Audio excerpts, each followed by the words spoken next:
Welcome back, students. Now we are going to discuss the third point, that is role of middle class.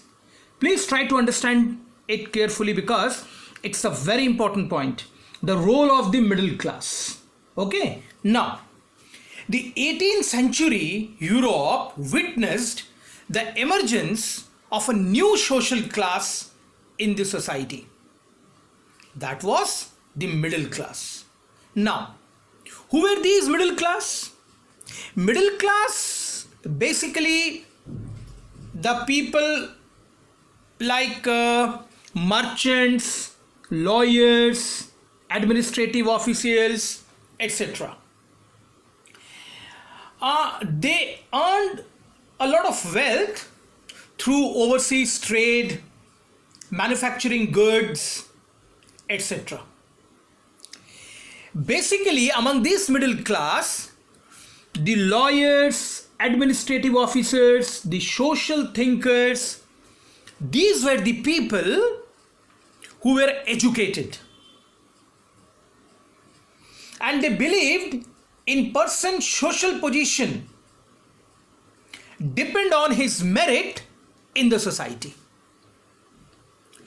In fact, they were against the hereditary rule. Now, these people were liberals. They were rational thinkers. They condemned the divine theory. And as a result, they condemned the monarchical rule also. And among these middle class, these philosophers, they played the most important and marvelous role in the French Revolution. The philosophers like John Locke, like Jean-Jacques Rousseau, Montesquieu, they were the major rationalists. They were the rational thinkers.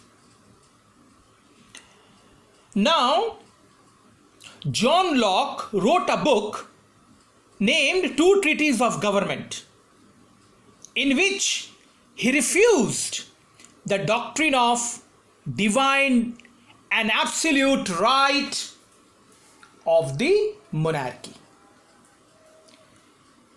Now, Rousseau,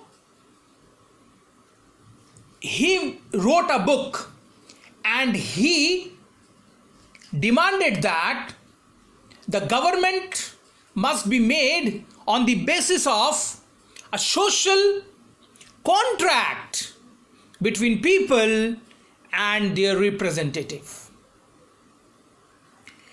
In his book named The Spirit of the Law, Montesquieu, he proposed that government must be divided into three parts. That is, executive, legislature, and judiciary. There must be a clear division between these three departments.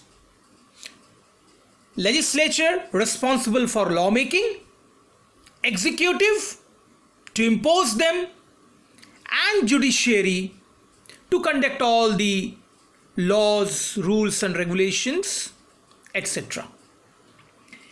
This theory was so famous slowly that this model of government on the basis of this division of power was put into force in USA after they gained independence from England. So now the idea of these philosophers were widely explained everywhere in the country, and slowly these ideas became the common ideas in France. All these ideas were highly appreciated, and these made people of France think rationally They became rational thinker and started questioning the divine theory and monarchy. So this is the third point, the role of middle class. So today we have discussed 2 points: the struggle to survive, subsistence crisis, the first, and overall it is the second one, and second, that is overall third, because I have already discussed one in early class. So third was the role of middle class. Now these are the factors responsible for the French Revolution. Now we are going to start the outbreak of revolution in our next class. Thank you very much, students.